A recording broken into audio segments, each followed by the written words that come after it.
E aí, galerinha, chegamos! Prof. Tabita, Prof. Joalan aqui juntinho com a gente para mais uma aula de biologia. É isso aí. Nesse cenário maravilhoso, vocês estão sentindo o ar puro? Aqui na biologia a gente vai mergulhando nesse universo tão gostoso, né? Que é o nosso planeta. Apesar dos pesares, nós sim temos ambientes muito legais e, obviamente, que a construção disso tudo, de como você olha para isso tudo, vai fazer muito parte daquilo que você é, né? Então, você tá de vez em quando ela dá umas filosofadas. Bora! Aula 28.1 é essa de hoje, tá bom? Joga lá para mim, diretor. Pode colocar aqui no fundo, pode colocar eu aqui. Aula 28.1. E nessa aula nós vamos falar sobre adaptações dos seres vivos, parte 2, porque vocês já viram aí com a professora Laísa a parte 1, tá bom? Então, quando a gente fala de adaptação, a professora lá no Darwin, nas aulas de Darwin, a gente já estávamos falando dessa adaptação, justamente. E o que o Darwin diz?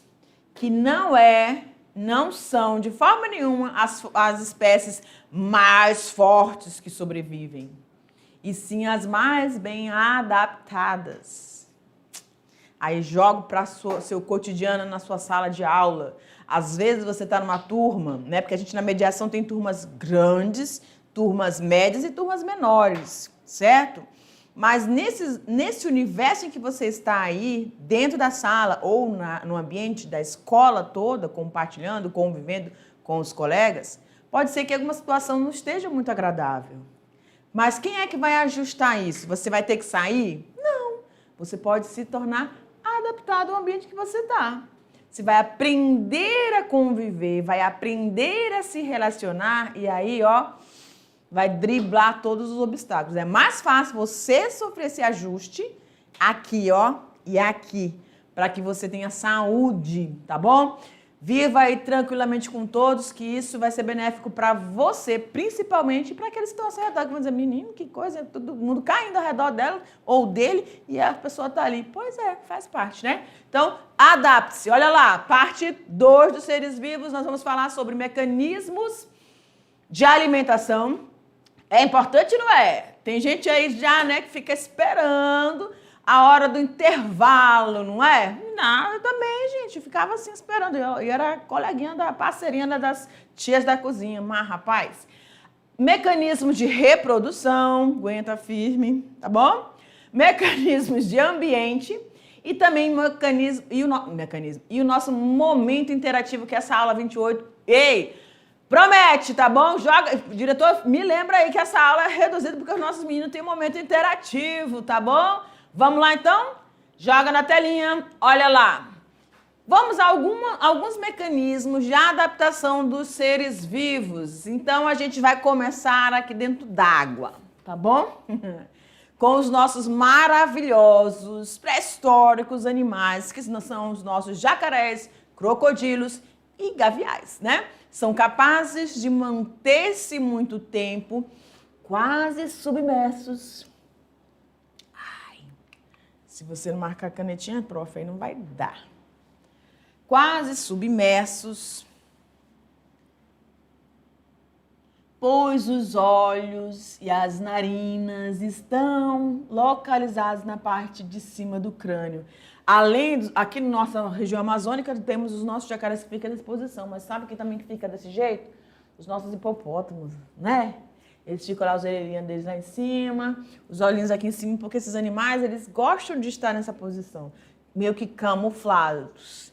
E é bem difícil você, às vezes, estar num ambiente como esse aqui, uma água parada, tá lá passando com o seu barquinho, naquele ambiente onde você costuma pescar mais tranquilo, onde os peixes gostam de se abrigar, né? Debaixo dessas folhagens. Aí você vai à espreita dos peixes e quem está à espreita deles também os nossos jacarés, né? E aí eles têm que ficar ali paradinhos, imóveis, só esperando uma oportunidade. Também às vezes acontece distraidamente de vir uma ave e acaba até pousando, pensando que é um tronco de uma árvore na água, e aí ela pousa e já foi, né? Predada, tá bom? Então, nós estamos falando dessas adaptações que acontecem ao longo do tempo, galera. Não tem como isso acontecer da noite para o dia. Para isso, deixa eu vir para cá. Os processos evolutivos, as mutações, as permutações, as trocas, tudo que vai acontecendo no ambiente vai tendo essa influência para que aquela característica, se for uma característica nova, ela seja fixada e ela seja transmitida para os seus descendentes. Então, a adaptação de um organismo, no caso aqui, a posição das narinas, posição dos olhos, tá bom? A capacidade que esse animal tem, a cabeça dele está aqui, a cabeça dele é larga, ela fica bem plana no paralelo aqui à superfície da água. E o corpinho dele está aqui, ó, em pezinho. Ele fica ali paradinho, parece um Tzinho, né? Enfim, e ele pode passar por muito tempo. Assim também quando ele fica na água, a gente sabe que são animais pecilotérmicos, ou seja, a variação da temperatura do seu corpo vai ser alterada de acordo com o ambiente, aí eles passam um tempinho na água e depois a temperatura vai caindo, eles têm que esquentar-se novamente. Aí eles saem e vão tomar aquele banhozinho de sol, né? E para driblar ali aquele calor que eles estão recebendo, aquele processo ali, o que vai acontecer? Eles abrem aquela boca e aí vem as aves paliteiras que vão se alimentar dos restos. É a cadeia alimentar. Lembra das espécies de animais que se alimentam dos restos dos outros? Então, todo mundo tem o seu papel na natureza. São processos adaptativos, tá bom? Mecanismos de alimentação para a gente entrar aqui, então, no que a gente, de fato, está falando na aula de hoje, porque vocês já viram a parte 1 lá com a professora Laísa, tá bom?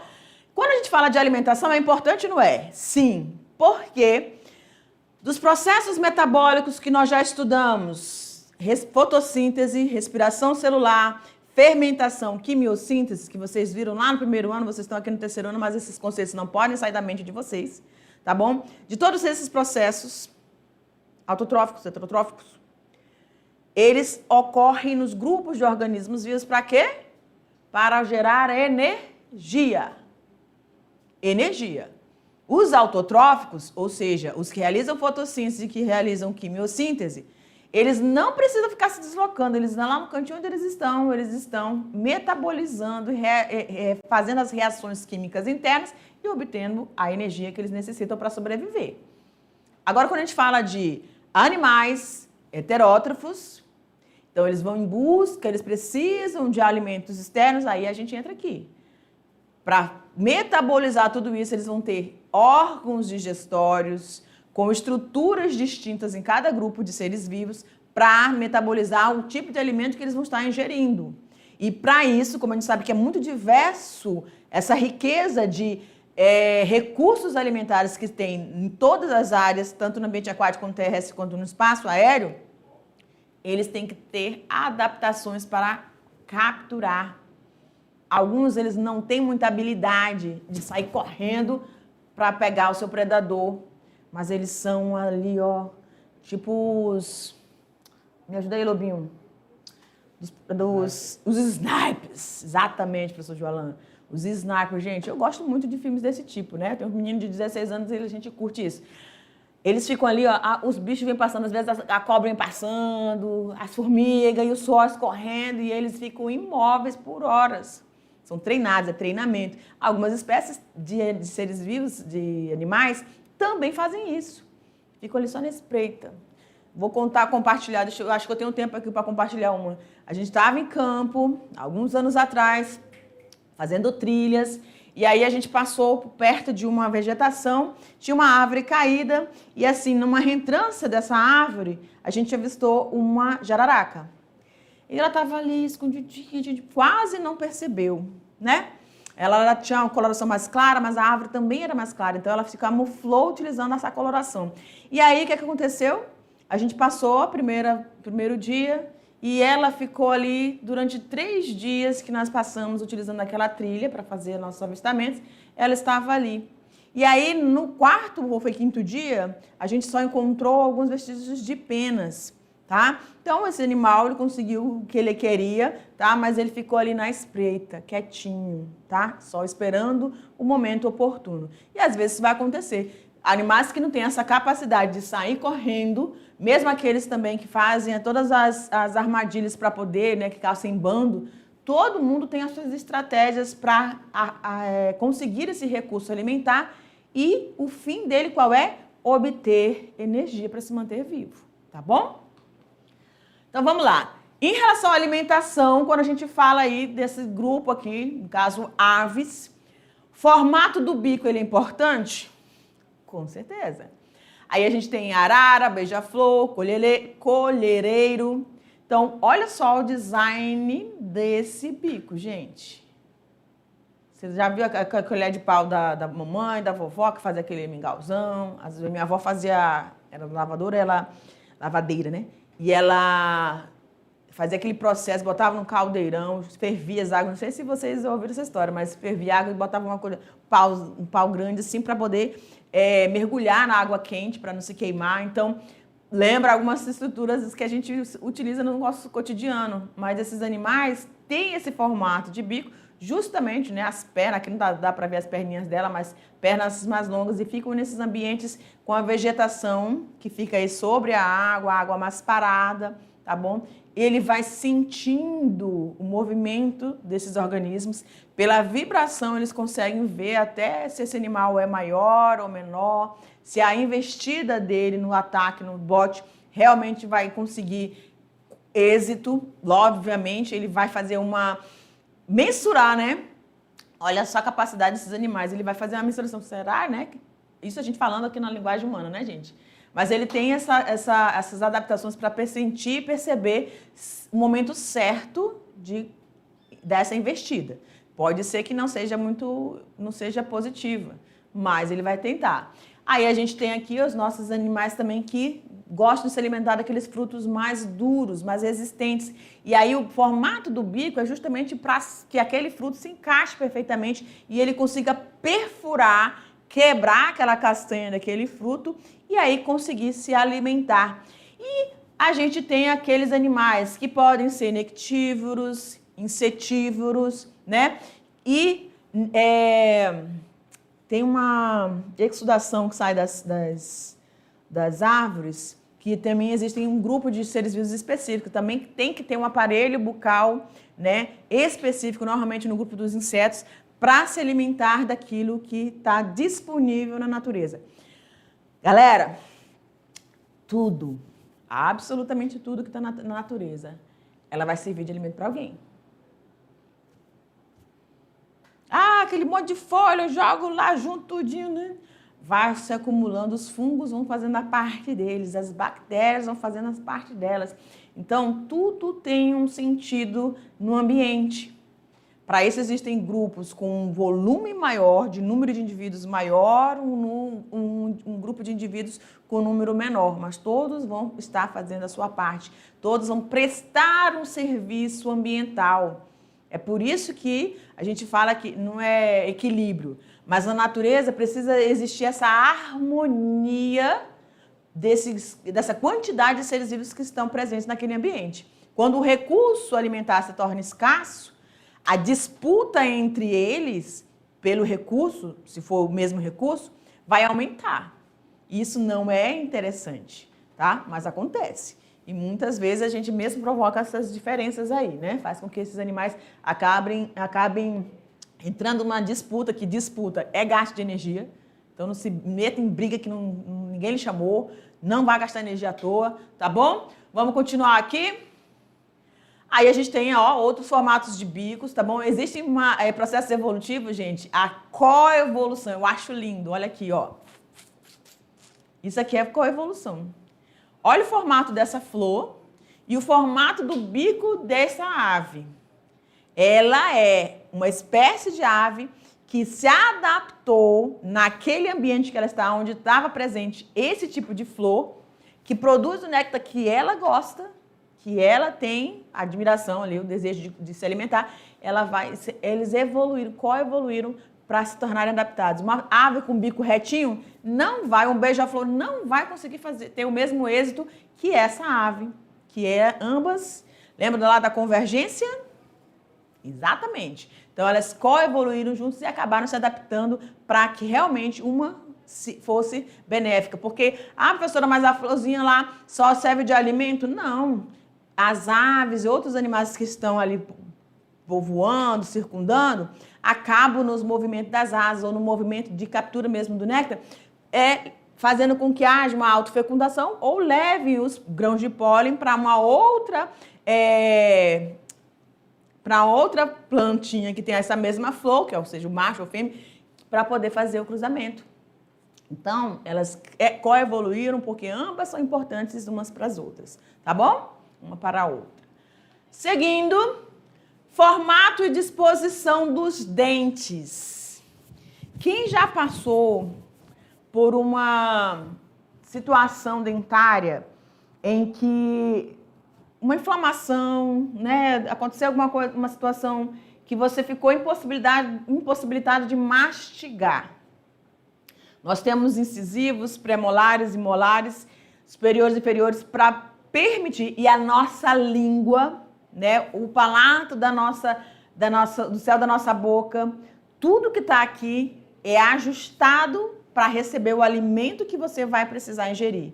E aí, isso eu estou falando de seres humanos, né? Então, você vai pensar aí como é que está a posição da sua língua, o que acontece quando você ingere um alimento, como que fica a sua língua, onde esse alimento vai se movimentando e como vai se movimentando, não só a língua nem os dentes, mas vem também a saliva. Então, tudo vai sendo coordenado, ajustado para que você consiga fazer a deglutição, né? E aí, quando a gente pensa nesses grandes animais predadores, os seus dentes são adaptados para fazer o quê?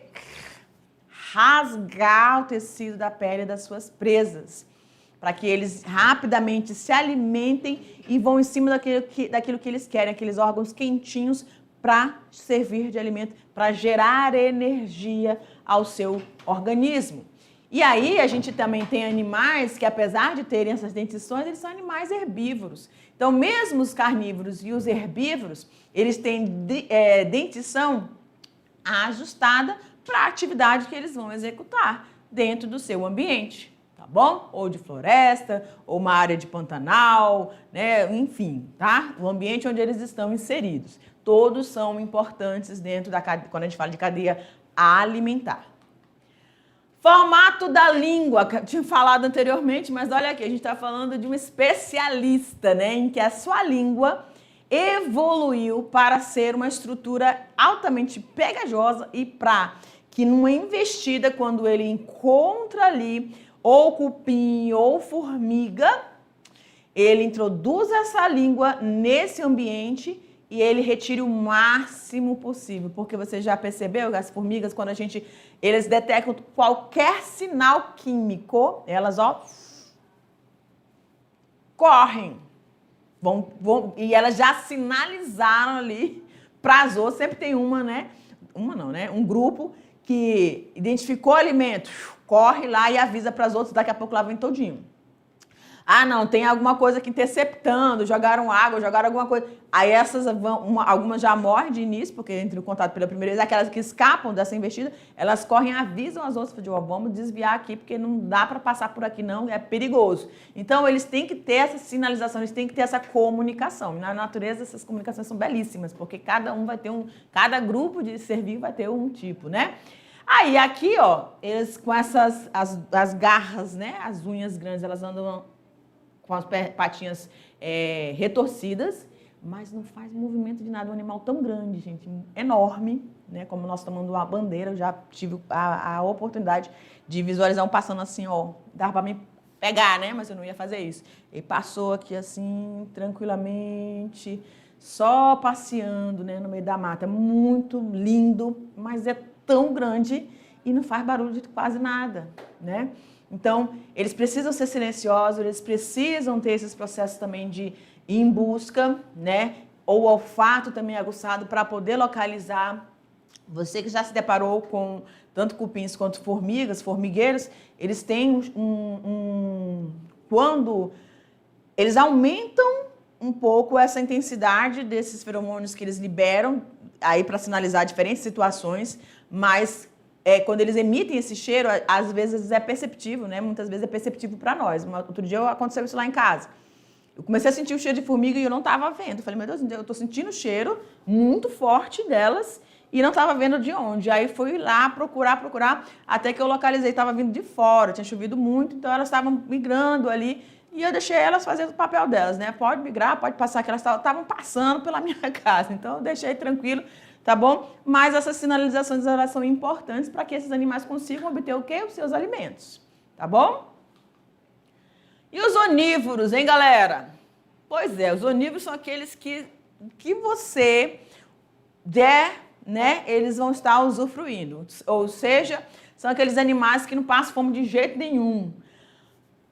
Contudo, todavia, existem espécies, por exemplo, o nosso...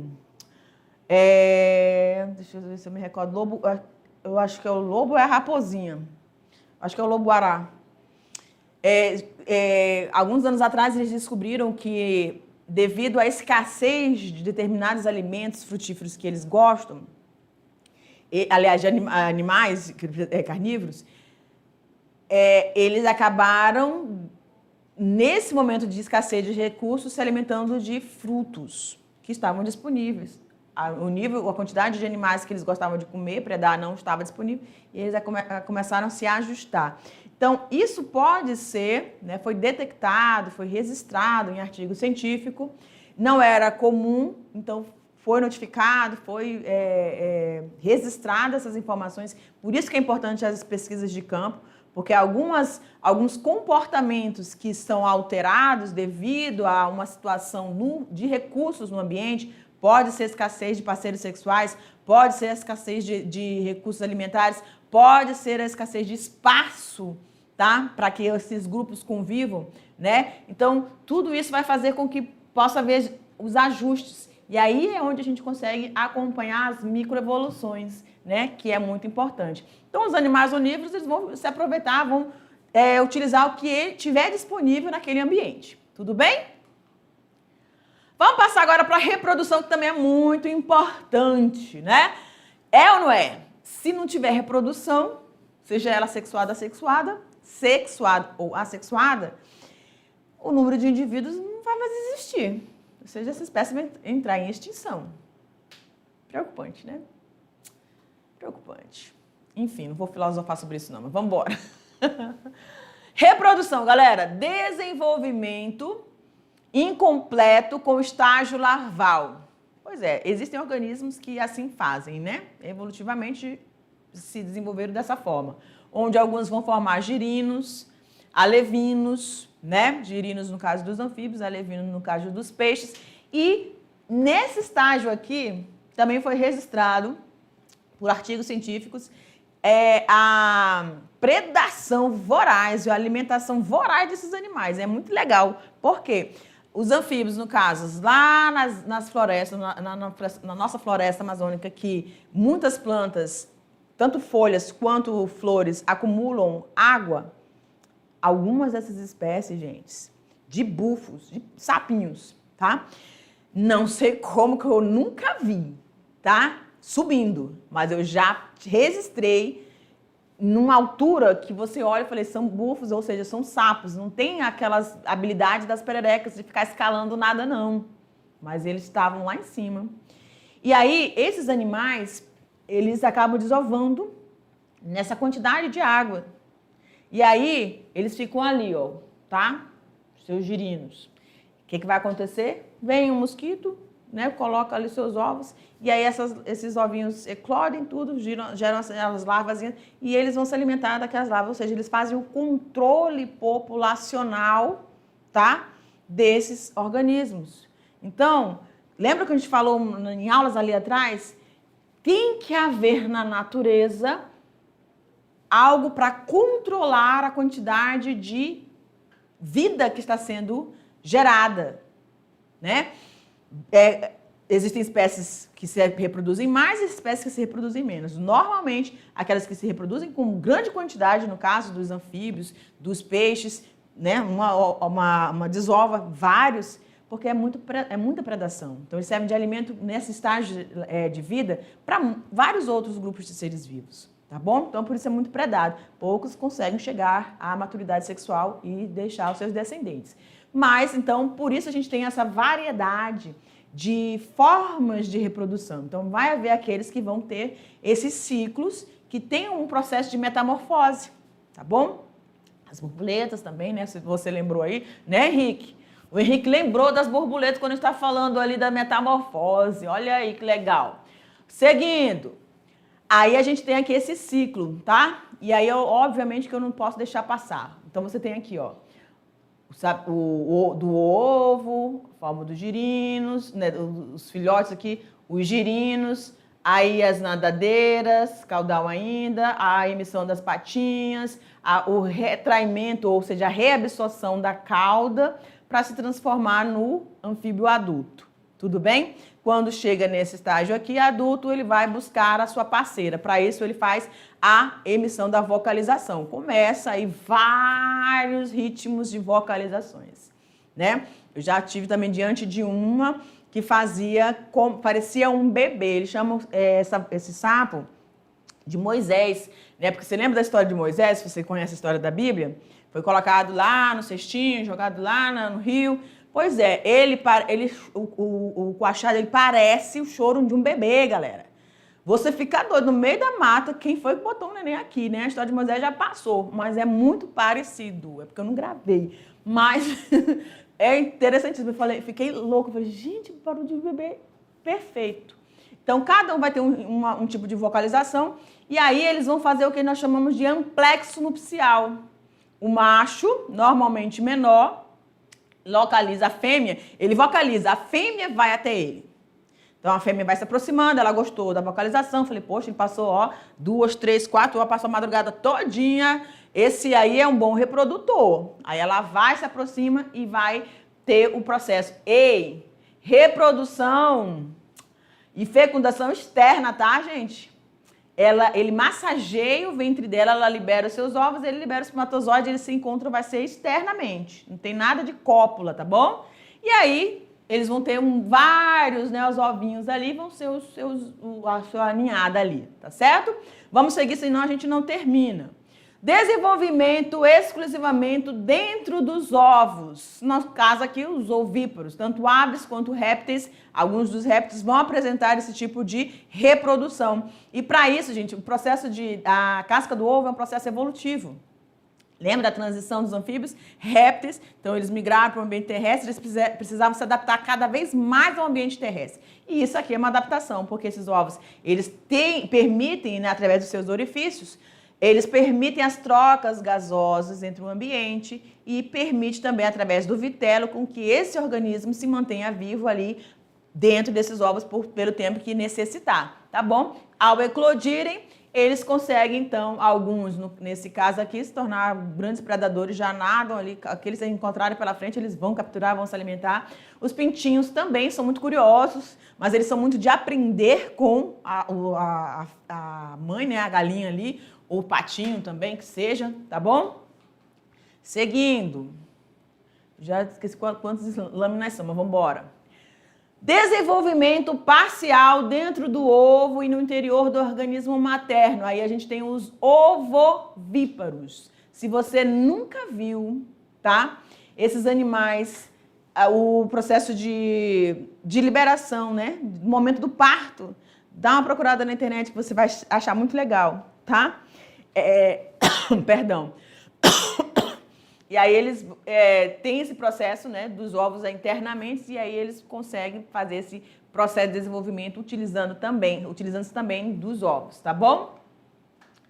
Desenvolvimento exclusivamente no interior do organismo materno. Aí nós estamos falando de nós, seres humanos, né, e outros mamíferos que todo o processo de desenvolvimento desses organismos agora vai acontecer dentro de uma placenta, né? E aí você vai ter toda o cordão umbilical fazendo o sustento alimentar e as trocas gasosas entre a mãe e o bebê para chegar no momento do parto e aí sim ter todo esse cuidado parental, tá? Os mamíferos têm essa característica porque o número de indivíduos que eles têm em cada gestação é um número reduzido se você comparar aos peixes, anfíbios e répteis. Certinho? Então, precisa desse cuidado porque eles são muito inofensivos, né? Vamos seguindo. Mecanismos de ambiente, tá? O que vai ser importante quando a gente fala de mecanismos de ambiente? Eu tenho aí o ambiente terrestre e o ambiente arbóreo, né? Aparelho locomotor quadrúpede e bípede. Se você observar aí na foto, você tem aí o macaco-aranha, Aracteris brachnoides, né? Brachnoides. Ele tem um quinto membro. Cadê? Deixa minha mãozinha aqui, ó.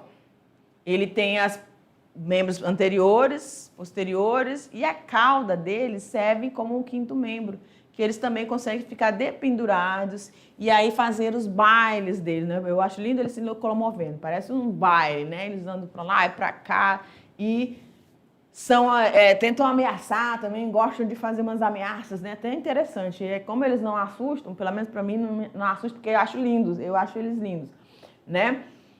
E aí eles pegam alguns grupos de primatas, jogam galho, sacode, principalmente os bugios, eles são grandes, né? Barrigudões, e eles tentam amedrontar, se elevar, mostrar que eles são grandes, tudo para ameaçar. E isso lá em cima. Alguns são tão atrevidos, os menores, são tão atrevidos que descem e tentam vir assim mesmo para querer afugentar, né? Mas é o quê? O mecanismo de defesa desses organismos, tá bom? Então, tanto animais herbívoros quanto animais carnívoros, eles vão ter diferentes ambientes e vão ter também adaptações para se locomover nesses ambientes, tá? A gente colocou aqui a galinha, mas a gente tem que lembrar também do patinho, né? Os patos também que têm essa capacidade, eles andam na terra e também conseguem, devido ao ventre, a posição dos pulmões, tudinhos, eles conseguem ser exímios nadadores. A galinha, coitadinha, não dá para fazer isso, né? E também, apesar de ter as asas, que é uma estrutura de adaptação para o voo, não alçam grandes voos, né? Às vezes elas fogem os vizinhos, né? Dão aqueles saltos, abate um pouquinho a asa, voa ali e acaba indo para o quintal do vizinho. Aí é um BO, né? Porque se dependendo do vizinho, você nunca mais vai ver essa galinha. Mas enfim, acontece, tá bom? Aí a gente também tem as antas, que tem uma estrutura. A gente está falando de um ambiente que esses animais estão. Então, tem todo o processo ali de... Eita, o tempinho. Tem todo o processo de estrutura da pele para aguentar o sol, né? E como é que esses organismos vão respirar? E aí, gente, tem tanta coisa que dá para falar aqui, mas enfim.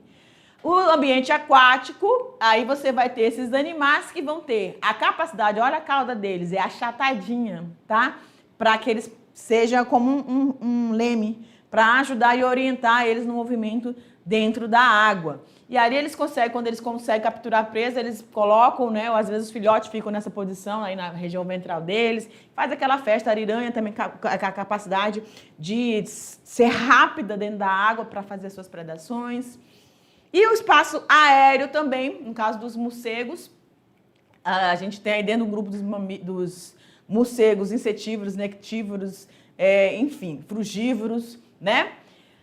Cada um deles vai ter uma ordem específica, vai estar adaptado a esse grupo de vertebrados, tá certo?